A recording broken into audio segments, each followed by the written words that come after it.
बिस्मिल्लाहिर्रहमानिर्रहीम। मेरा नाम समीना इमरान है और मैं पाकिस्तान स्टडीज़ की और हिस्ट्री की टीचर हूँ। मैं हर वक्त हालात हाज़िरा के ऊपर मैं नज़र रखती हूँ, वर्ल्ड न्यूज़ में देखती हूँ, पाकिस्तान के हालात को हर वक्त मैं चेक करती रहती हूँ और मैं वर्ल्ड न्यूज़ को ज़रूर सुनती हूँ। मैं ये देखना चाहती हूँ कि पूरी दुनिया में क्या हो रहा है और हमारे पाकिस्तान में क्या हो रहा है। मैं पिछले 1 साल से बहुत दुखी थी। ये न्यूज़ जो बार बार पूरी दुनिया में दी जा रही थी कि इल्लीगल मैरिजेस, ख़ास तौर पे अमेरिका में इल्लीगल मैरिजेस, यानी लड़की लड़की से शादी कर रही है, लड़का लड़के से शादी कर रहा है। ये गुनाह कबीरा है। कौम लूत जो है, हमारे पास कौम लूत की सारी कहानी मौजूद है कि किस तरीके से उस कौम के ऊपर अज़ाब दिया गया। मैं समझती हूँ कि अल्लाह ताला जब जिसको चाहे हदायत दे दे। इसमें कोई क्रिश्चियन या हिंदू या मुसलमान होना शर्त नहीं है। अल्लाह जिसको चाहे हदायत दे दे, ये अल्लाह के काम है। और मैं इस चीज़ से बहुत खुश हूँ। कि अल्लाह ताला ने ट्रंप को हदायत दे दी और ट्रंप कितने अच्छे फैसले कर रहा है मुसलमानों के लिए। हालांकि हम लोग हमेशा से ये सोचते हैं कि जूस, यहूदी तो बहुत बुरे इंसान हैं या क्रिश्चियन बहुत बुरे इंसान हैं, वो मुसलमानों पे जुल्म करते हैं। आप यकीन करें कि मैं रोज़ाना ट्रंप के बयानात सुन रही होती हूँ कि अल्लाह ने उसको कितनी अच्छी सोच अता की और कितनी उसको हदायत दी। और सबसे पहले उसने इल्लीगल मैरिजेस को उसने बैन कर दिया और उसने कहा कि 2 जिन्स हैं, एक औरत और एक मर्द, तीसरी कोई जिन्स नहीं। तीसरी जिन्स की तरफ आपने नहीं जाना। इसका मतलब ये है कि औरत मर्द से शादी करे और मर्द औरत से शादी करे। इल्लीगल मैरिजेस को ट्रंप ने बैन कर दिया। ट्रंप के जो अच्छे इक़दामात हैं, हमें उसको सराहना चाहिए। आप अपनी सोच को तंग मत करें। मैं हमेशा ये कहती हूँ कि अगर एक इंसान कभी जवानी में गलत भी रहा है और उसने अल्लाह से माफ़ी मांग ली है और उसको हदायत मिल गई है और अगर वो नेक हो गया है, तो आप ये मत कहिए कि ओहो इसने तो ये गुनाह किया था। भाई अल्लाह ने उसको हदायत दे दी ना, वो नेक हो गया। आप ये देखें कि वो इंसानों के साथ कितना अच्छा है। उसने, अगर वो बादशाह है तो अपने मुल्क में उसने लोगों के कितने भले किए हैं। मैं हमेशा ये स्टैंडर्ड रखती हूँ कि कोई भी प्राइम मिनिस्टर है किसी भी कंट्री का, उसने इंसानों के लिए कितना भला किया और उसने एजुकेशन स्टैंडर्ड को कितना ऊपर लेके गया। मेरा क्राइटेरिया ये है किसी भी जो है प्राइम मिनिस्टर को जज करने का। और मैं इस चीज़ पे बहुत खुश हूँ कि ट्रंप ने ऐसे इक़दामात किए और इज़राइल को शट अप कॉल दी। देखें, अल्लाह जिसको हदायत दे। अब इज़राइल का एक बहुत टॉप क्लास का जो वकील है, उसने एक रिपोर्ट तैयार की है। वो गज़ा में गया और उसने एक पूरी फाइल तैयार की है। उसने वहाँ पर ऐसी हड्डियाँ लोगों की, बच्चों की इकट्ठी की जो शहीद हो गए थे और कुत्तों ने उनको नोच के खा लिया। अस्तग़फिरुल्लाह, अस्तग़फिरुल्लाह। ये कितना जुल्म है कि इंसानों को कुत्ते खा गए।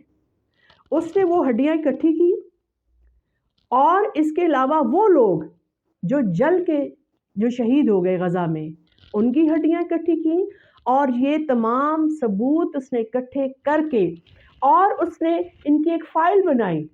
और उसके बाद अब वो शख्स जो है, उसने ये सारे एविडेंस जो है आईसीसी में, इंटरनेशनल कोर्ट में, उसने ये एक मुकदमा दर्ज किया है कि इज़राइल के लोगों ने ये जुल्म किए हैं। कहने का मतलब ये है कि वो इज़राइल में जो है वो मुसलमान तो नहीं है ना, लेकिन अल्लाह ने उसको हदायत दी। जब अल्लाह ताला किसी को सज़ा देना चाहता है, जब किसी को फ़ायदा देना चाहता है, उसी कौम में से ही ऐसे लोग पैदा कर देता है जो उनके ख़िलाफ़ बोलना शुरू हो जाते हैं। अब ये जो वकील है, ये तमाम जो रिपोर्ट्स हैं वो बना के और उसने आईसीसी में पेश कर दी हैं, वर्ल्ड कोर्ट में उसने पेश की हैं, इंटरनेशनल कोर्ट में, ताकि इज़राइल के लोगों को पता चले कि नेतन्याहू ने मुसलमानों पर कितने जुल्म करवाए हैं। देखिए, याद रखिएगा, अमेरिका में जो आग लगी हुई है, ये अल्लाह की ही एक हदायत है जो तमाम बनी नौ इंसान के लिए, क्रिश्चियंस के लिए, जूस के लिए, मुसलमानों के लिए, सब के लिए है कि अगर तुम लोग इंसानियत पर जुल्म करोगे तो सज़ा तुम्हें मिलेगी। देखे ना, उन्होंने गज़ा के लोगों को जलाया था ना, तो क्या अमेरिका अभी तक आग पर काबू पा चुका है? और जितने लोग जिन्होंने सपोर्ट किया था کہ ہاں ٹھیک ہے فلسطین کو سزا ملنی چاہیے، ان کے گھر جل گئے نا، اور چند ایک خود بھی جل گئے۔ اب وہی لوگ رو رہے تھے جو ہر طرح اس طرح کی کانفرنسز میں حصہ لے رہے تھے کہ ہاں ٹھیک ہے فلسطین کو ختم کریں، جوز کو قبضہ کرنا چاہیے، یہ سارے بیانات جنہوں نے دیے تھے آج دیکھ لیں ان کے گھر جل گئے۔ اور جنہوں نے ان کے حق میں بیان دیے تھے کہ ایسا نہیں ہونا چاہیے، آپ کو یاد ہے وہ اداکار، اس کا گھر صحیح سلامت ہے، اس کے اوپر آنچ بھی نہیں آئی ہے۔ یہ اللہ کا کرنا ہے، چاہے پرندوں نے آگ لگائی ہے، چاہے وہاں پہ لوگوں نے آگ لگائی ہے، چاہے جنگلات میں جیسے آگ لگ جاتی ہے ویسے آگ لگ گئی ہے، جو کچھ بھی ہے، لیکن آگ لگ گئی ہے، پورا لاس اینجلس تباہ ہو گیا ہے، اور یہ اللہ کا ہے، یہ اللہ کا نظام ہے کہ اللہ جس کو چاہے ہدایت دے۔ اللہ نے ٹرمپ کو ہدایت دی ہے اور پاکستان کے لیے بڑے اچھے بیانات جو ہے وہ دے رہا ہے۔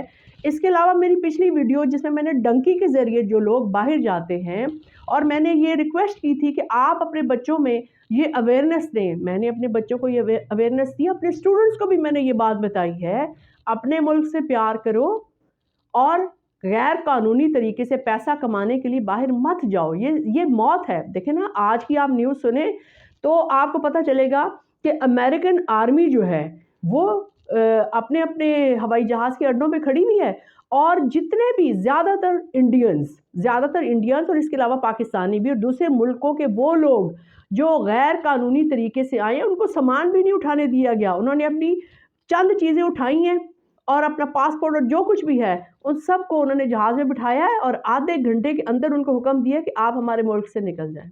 بہت اچھا کیا، کیوں غیر قانونی طریقے سے باہر جایا جائے؟ زیادہ تر لوگ تو مر جاتے ہیں، جتنے لوگ ڈنکی لگا کے یونان کے راستے باہر جاتے ہیں زیادہ تر فوت ہو جاتے ہیں، یا تو ان کی کشتی ڈبو دی جاتی ہے یا مڈ سی میں جا کے ان کو گولی مار دی جاتی ہے، اور کوئی نہ کوئی بہانہ کر دیا جاتا ہے جی کشتی ڈوب گئی، طوفان آ گیا تھا، یہ ہو گیا تھا، ہوتا کچھ بھی نہیں ہے۔ غیر قانونی طریقے سے لوگوں سے 8-8 10-10 لاکھ لے کے ان کو باہر بھیجتے ہیں اور پھر ان کی کشتیاں ڈبو دیتی ہیں۔ میں ٹرمپ کے اس اقدام کو پسند کرتی ہوں جو اس نے غیر قانونی لوگوں کو جو ہے واپس بھیج دیا ہے۔ اس کے علاوہ یہ جو ہم جنس پرستی اتنی فروغ پا گئی تھی، اور ٹرمپ نے دیکھے حالانکہ امریکہ کتنا ماڈرن ہے، ٹرمپ نے اس کو ناپسند کیا ہے، اس نے کہا ہے کہ یہ تمام چیزیں جو ہیں اس کو ختم کر دیا جائے۔ تو میں اللہ کی اتنی شکر گزار ہوں کہ کل آپ جمعے کی نیوز اگر آپ دیکھیں تو غزہ میں حماس کے لوگ غزہ میں آئے ہیں، انہوں نے اپنے نقاب اتارے ہیں اور جمعے کی نماز ادا کی ہے، صرف ایک جگہ پہ نہیں، جگہ جگہ پہ جہاں جہاں ٹوٹی پھوٹی مسجدیں تھیں وہاں انہوں نے اذان بھی دی اور انہوں نے جمعے کی نماز بھی ادا کی۔ یہ دیکھیں نا، یہ اللہ تعالیٰ کی طرف سے ایک انعام ہے، جو لوگ صبر کرتے ہیں اور جو اللہ کے لیے کھڑے ہو جاتے ہیں۔ آج پورے غزہ میں، پورے فلسطین میں حماس کے لوگ جو ہیں وہ نماز جمعہ ادا کر رہے ہیں، نمازیں پڑھ رہے ہیں، اور آپ یہ دیکھیں کہ مسلمانوں میں اور یہودیوں میں کتنا فرق ہے۔ ہمارے جو قیدی، جو ڈاکٹرز، انجینئرز، جو ہماری فوج کے جو لوگ تھے مسلمان، وہ یہودیوں کے پاس جو تھے جب وہ واپس آئے ہیں تو کسی کی ٹانگ کٹی ہوئی ہے، کسی کا ہاتھ کٹا ہوا ہے، کوئی ویسے زخمی ہے، کسی کی یادداشت چلی گئی ہے، لیکن وہ عورتیں، آپ دیکھیں وہ عورتیں جو حماس کی قید سے نکلی ہیں وہ کتنی صحت مند ہے، کتنی مسکرا کے نکلی ہیں، کچھ بھی نہیں تھا ان کو۔ حماس کے لوگوں نے، مسلمانوں نے ان کو کتنی احتیاط سے رکھا۔ یہ پوری دنیا کے لیے ایک سبق ہے، پوری دنیا کے لیے ایک سبق ہے کہ عورتوں کی عزت کرنی چاہیے اور قیدیوں کے اوپر ظلم نہیں کرنا چاہیے۔ تو میں اللہ تعالیٰ سے دعا کرتی ہوں کہ اللہ تعالیٰ ہمارے پاکستان میں بھی ایسی حکومت لے کر آئے جو لوگوں کے حق میں فیصلے کرے، جس کی وجہ سے میرے پاکستان کے بچوں کو اچھی تعلیم ملے اور سستی تعلیم ملے اور میرا پاکستان ترقی کرے۔ بہت بہت شکریہ۔